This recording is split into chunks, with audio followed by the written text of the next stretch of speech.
कि एक गौरैया पक्षी था, वो समुद्र के तट पर एक पेड़ पर छोटे से घोंसले में रहता था। गौरैया पक्षी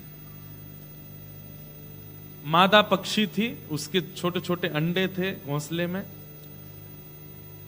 तो वो कभी कभी जाती थी उड़ करके, दाना आना चुग करके आती थी, शाम तक आकर के फिर अपने घोंसले में बैठती थी। आज जो भी था वो पा लेती थी, घोंसलों की अपनी देखभाल करती थी। वो बड़ी प्रसन्न थी, अब तो इतने दिन और रह गए, फिर मेरे अंडे खुलेंगे, इनमें से छोटे छोटे बच्चे निकलेंगे। हर माँ को एक प्रसन्नता रहती है, ऐसी जीवों को भी रहती है।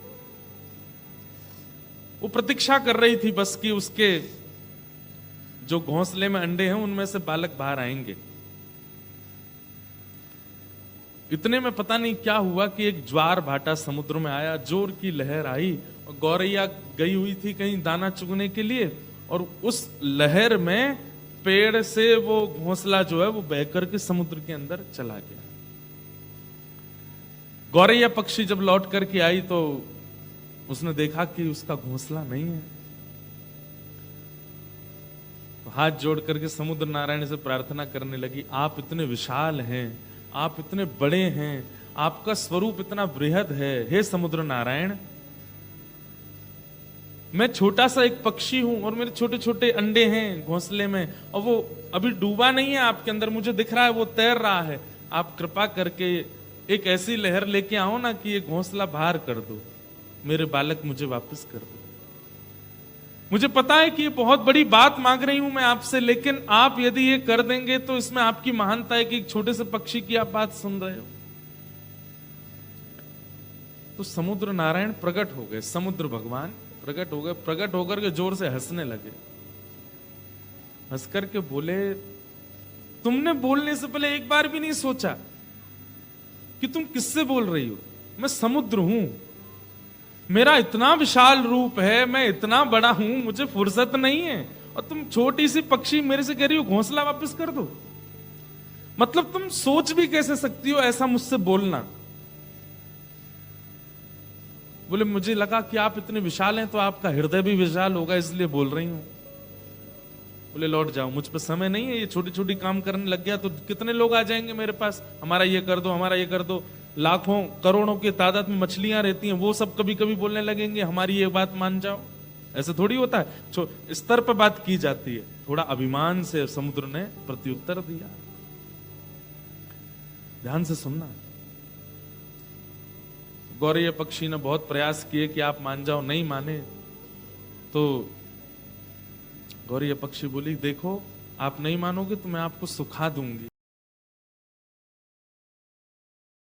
मुझे बोला, हाँ। कितनी सी हो तुम? एक लहर में तुम्हारे पर खच्चे उड़ जाएंगे सारे, दिखोगे नहीं, अस्तित्व खत्म हो जाएगा, और मुझे सुखाओगी तुम? बोले, मैं सुखा दूंगी। कैसे सुखाओगी?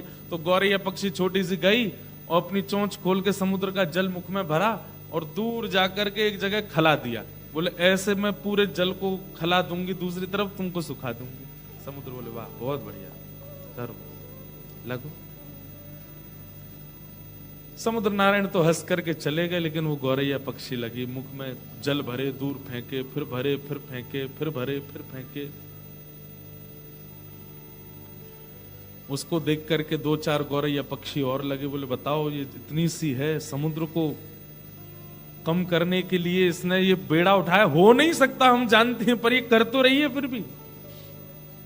और धैर्यता के साथ सब लगे हैं कार्य को करने में। गौरैया पक्षियों को देख करके अन्य पक्षी प्रजातियों ने सोचा, जब ये लग रहे हैं तो हम क्यों नहीं लगे?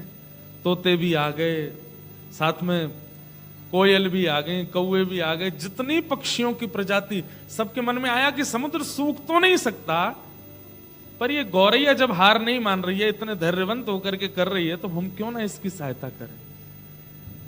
सब लोग लग गए। देखते ही देखते पृथ्वी पर जितनी पक्षियों की प्रजाति है सब एक साथ इकट्ठे हो गए, और किलोमीटरों अंदर तक समुद्र में केवल पक्षी ही पक्षी हैं। अपनी चोंच में जल भरते हैं और ले जाके बाहर फेंकते हैं।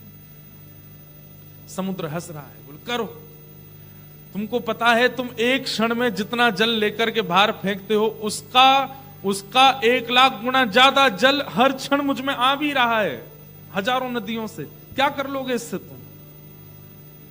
पक्षी सब बोले हम करते रहेंगे, चाहे तुम बिल्कुल कम ना हो, धैर्य नहीं छोड़ेंगे।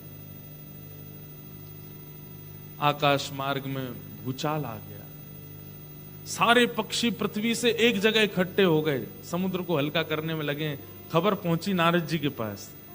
नारद जी महाराज ने आकाश से देखा तो किलोमीटरों अंदर तक पक्षी पक्षी पक्षी पक्षी समुद्र के ऊपर हैं, चोंच में जल भरते हैं, किनारे पर ले जाके फेंकते हैं। एक जगह तालाब जैसा बन गया है समुद्र का। नारद जी महाराज ने मन में विचार किया कि ये समुद्र कभी हल्का हो नहीं सकता, समुद्र कभी सूख नहीं सकता। इसीलिए तो वो नारायण का स्वरूप माना जाता है, क्योंकि वो कभी खत्म हो ही नहीं सकता। लेकिन इन पक्षियों का धैर्य देखो, इन पक्षियों की लगन देखो, इन पक्षियों का विश्वास देखो, ये लगे हैं करने में। लेकिन समुद्र का जो अभिमान है ये अच्छा नहीं है। अगर समुद्र को थोड़ा अनुभव हो जाए कि वो घट रहा है तो अच्छा हो जाएगा। तो नारद जी महाराज सीधे गए गरुण जी के पास, भगवान के वाहन गरुण। गरुण जी से जाकर के कहा, तुम्हारी प्रजाति के पक्षी सब लगे हैं समुद्र को हल्का करने में और तुम आराम से आनंद कर रहे हो। गरुण बोला, मैं क्या कर सकता हूं, मुझे पता तो चला था, लेकिन इसमें कुछ हो तो सकता नहीं, पक्षी पागल हैं सारे, क्यों कर रहे हैं, हो ही नहीं सकता ये काम। बोले, हो नहीं सकता, लेकिन तुम चाहो, मैं चाहूं, सब चाहें तो नहीं हो सकता, लेकिन जिनको तुम कमर पे बैठा के चलते हो वो चाह जाए तो सब हो सकता है। अपनी पक्षियों की एक बार पक्षधर बन जाओ, कह दो उनसे, और सुखाए ना समुद्र को, लेकिन समुद्र को अनुभव तो करा दें कि वो भी सूख सकता है। गरुण जी बोले, ठीक है, मैं रात में जब ठाकुर जी शयन कर रहे थे, शयन करते हुए ठाकुर जी के चरण दबा रहे थे गरुण जी, और चरण दबाते दबाते दबाते दबाते गरुण जी ने अपने मन की बात कही। बात सुनकर के ठाकुर जी बोले, मुझे दृश्य दिखाओ। जैसे दृश्य देखा ठाकुर जी बोले, एक छोटे से गौरैया पक्षी के पीछे ये करोड़ों पक्षी लगे हैं समुद्र को सुखाने। बोले, हाँ जी। और बोले, घोंसले के लिए। घोंसला नहीं लौटाया समुद्र ने, हंस करके कह दिया, छोटे छोटे लोगों की बात नहीं मानूंगा मैं। ठाकुर जी बोले, ये तो अभिमान अच्छा नहीं है। तो बोले, भगवान हम आपसे एक बात चाहते हैं, दुनिया का कोई भी व्यक्ति चाहे तो समुद्र नहीं सूख सकता, लेकिन आप चाह जाओ तो हो जाएगा। बोले, समुद्र अगर सुखा दिया तो नूतन प्रलय हो जाएगा। बोले, सुखाइए मत, पर समुद्र को अनुभव करा दीजिए कि वो भी सूख सकता है। ठाकुर जी बोले, ठीक है।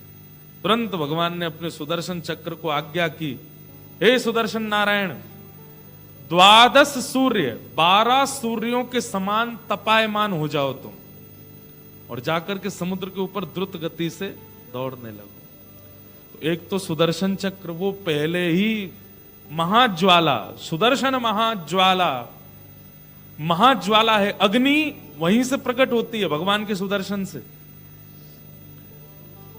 और उनको भी ठाकुर जी ने कहा कि तुम 12 सूर्यों के समान, एक सूर्य का ताप नहीं सह पाते हम लोग। और आपके ऑस्ट्रेलिया में तो वैसे ही बताते हैं कि यहाँ ओजोन लेयर में कुछ है डिफेक्ट, ऐसे सूर्य का प्रकाश आता है कि लोगों को स्किन कैंसर हो जाता है, स्किन की बीमारी हो। मतलब अगर ओजोन लेयर नहीं हो तो सूर्य की डायरेक्ट रेज हम सहन भी नहीं कर सकते, जबकि करोड़ों किलोमीटर दूर है हमसे। ऐसे एक सूर्य की ताप नहीं सहन कर पाते, ऐसे 12 सूर्यों के समान तपायमान हो गए कौन? सुदर्शन जी।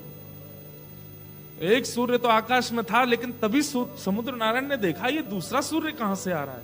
और वो जैसे जैसे पृथ्वी के समीप आने लगा, द्रुत गति से सारा पानी उड़ने लगा आकाश की ओर, किनारे छोड़ने लगा समुद्र, धीरे धीरे भीतर जाने लगा, मछलियां मरने लगी।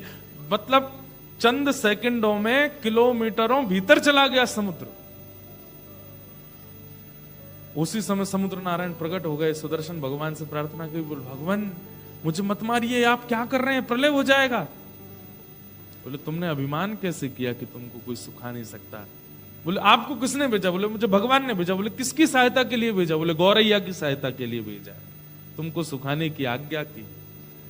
अरे भगवान मुझे मत सुखाइए, आज्ञा कीजिए, आज के बाद ऐसा मान नहीं करूंगा, मुझे क्या सेवा करनी है। बोले घोंसला ले जा करके सप्रेम सहर्ष गौरैया को दे दो। वही विशाल समुद्र छोटे से घोंसले को लेकर के आए और गौरैया के चरणों में धर दिया। एक छोटी सी गौरैया के लिए समुद्र सूखने की स्थिति में आ गया। किसके प्रभाव से? केवल धैर्य, धैर्य की ताकत।